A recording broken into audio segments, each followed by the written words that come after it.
Wakenya hamjambo. Hamjambo tena. Nataka kwanza kunena na dunia mzima. Alafu nitasema machache baadaye kwa Kiswahili. Niendelee. Niendelee nisiendelee. Sasa hapana, wacheni hiyo. Sawa.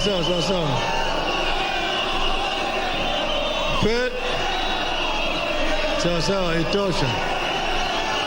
Tosha vijana. Fellow citizens, thank you for keeping the flames of freedom alive in our country.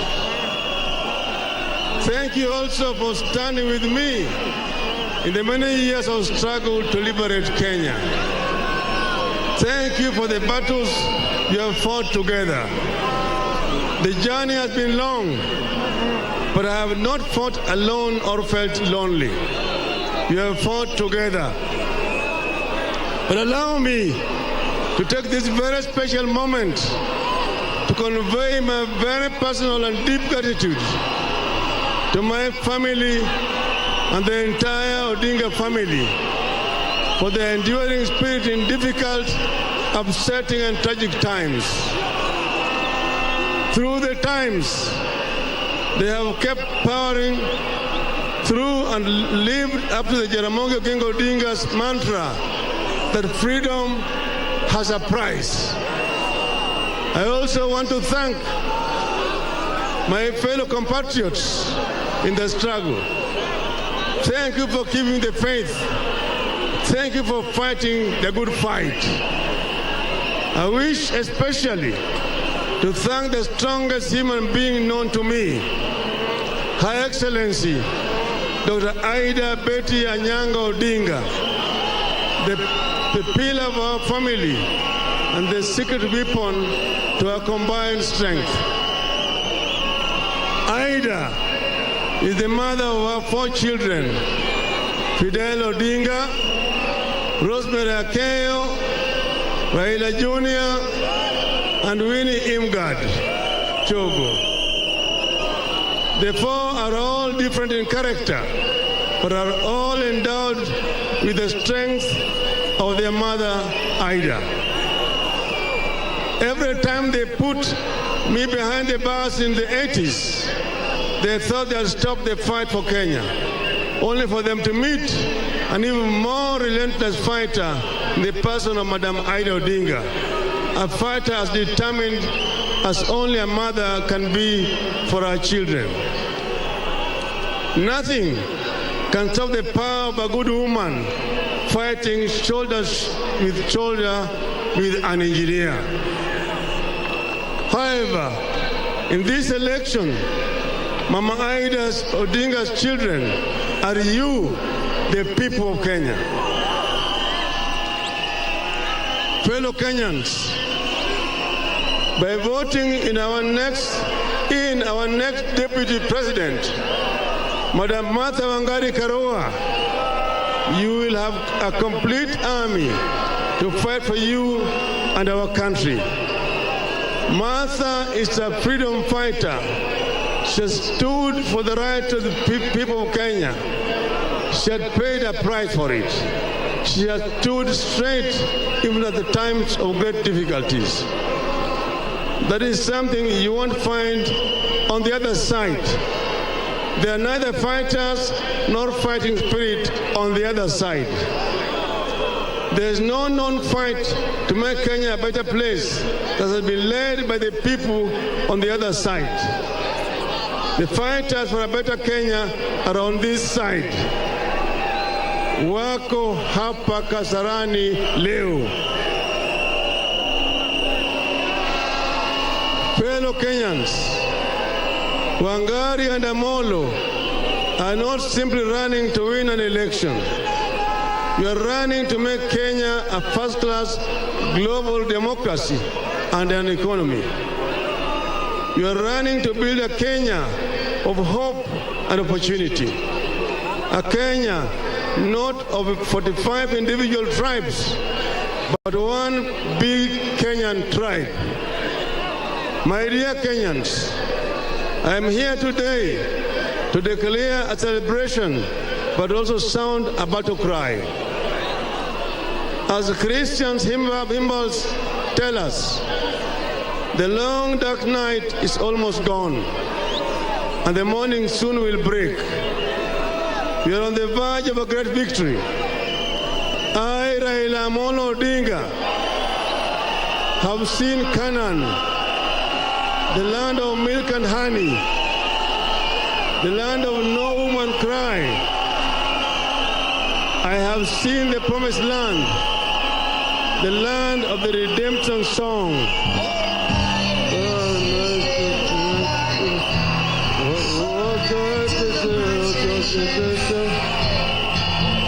Minutes after day to night, from the bottomless pit, but my hand was made strong by the hand of the Almighty. We forward in this generation, triumphantly. Won't you help to sing these songs of freedom? Is all I ever have. Redemption songs, redemption songs.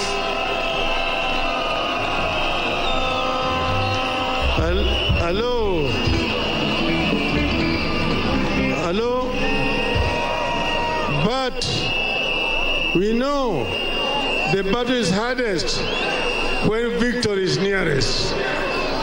Get ready, my dear Kenyans, and keep the spirit of a luta continua. Next Tuesday, all Azimio followers have to be at their polling stations by 6 a.m. and cast their vote. August 9th marked the 7th multi-party election in Kenya. Historically, the number 7 is a symbol of completion and a new beginning. God rested on the 7th day after completing his work. Joshua went around the wall of Jericho 7 times for the wall to fall and pave way for a new beginning. Pilgrims to Mecca walk around Al-Kaaba 7 times to achieve a healing and reconciliation with Allah. On the 7th multi-party election on Tuesday, we will mark the year of completion and new beginnings. I must remind you also that we started this struggle on Sabasaba Day, the 7th day of the 7th month of 1990. On that day, we declared that the walls of dictatorship must fall, the walls of corruption must fall, and the walls of impunity, injustice, and exclusion must fall. On Tuesday, we complete what we started on Sabasaba Day, and destiny has appointed the 7th multi-party election at the date of this completion. My dear Kenyans, the question we face today is, who has a safe pair of hands to complete what we started on Sabasaba Day? Whose hands will dismantle the bandit economy of corruption? In whose hands are your families safe? When you look at your children, who do you feel will really make sure that you have the ability to give them the best that they deserve? Who do you feel will ensure the unity of the country no matter the election results? Is it the man who shook the hand of his bitter rival and brought a national reconciliation and healing, or the hand of the warmonger who is a deviant and a convicted thief Which hand will you trust to deliver the social protection for the poor? The Auditor General tells us that 8 billion shillings, sorry, I'll repeat. The Auditor General tells us that 800 billion shillings is stolen every year through corruption. 800 billion shillings is twice the economy of two of our neighbors in the East African community. Who do you feel is best qualified to dismantle this cartel of thieves? Dear Kenyans, people have asked us how we will give 6,000 shillings to poor families.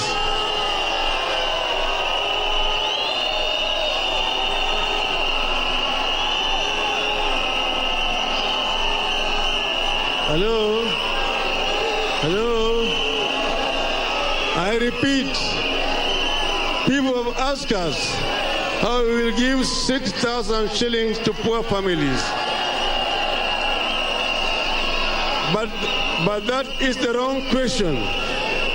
The question we should be asking is how a few corrupt people got to be paid 800 billion shillings every year from our budget. How did the government afford this? How did these people con us? If you could afford to pay 800 billion to con men, you can afford to pay a mere 6,000 shillings to known and real Kenyans struggling with life. What these families need is a direct injection from government. These families need direct government funds to feed their children. So, in the first 100 days, my government will begin paying 6,000 shillings to families living below the poverty line.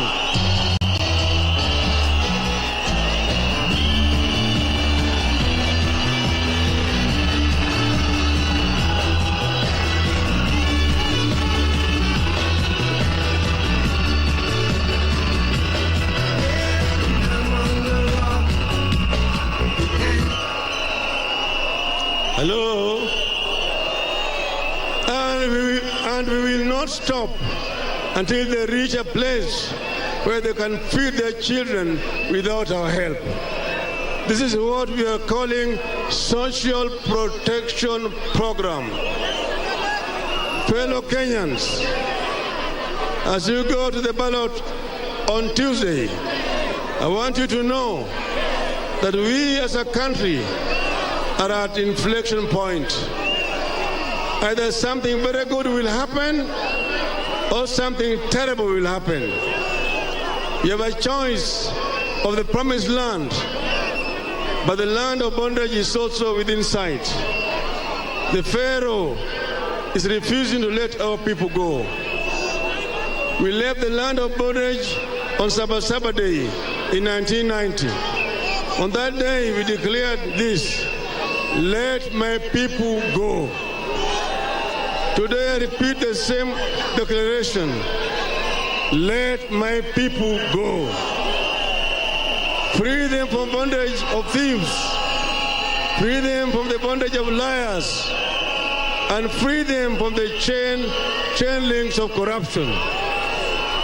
Dear Kenyans, we are soon entering Canaan, and there are a few rules we will have to observe.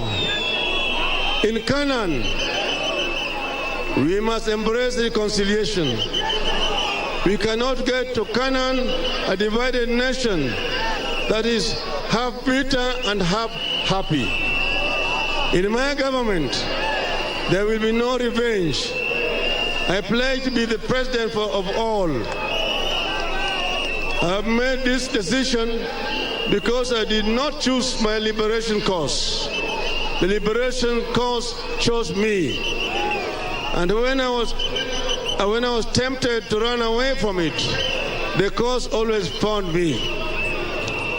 This is why I always found a place in my heart to reconcile. I shook the hand of Mr. Daniel Toroticha Arap Moi in March 2002. of President Mwai Kibaki in February 2008, and of my brother, President Uhuru Kenyatta, in March 2018.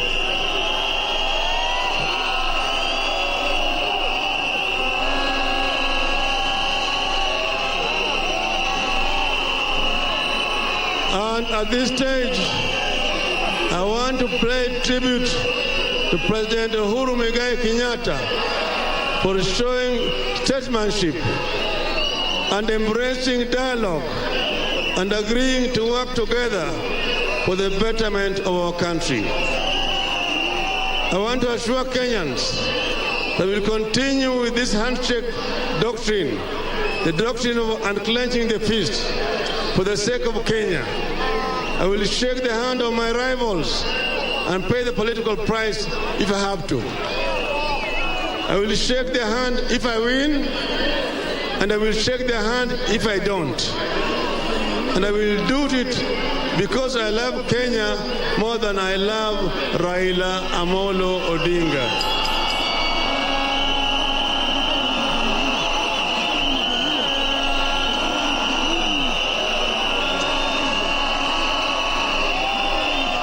Dear Kenyans,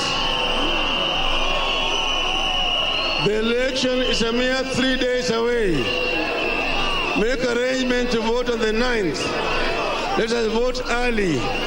Let us win early. I need the vote of each and every one of you. Listen to me now.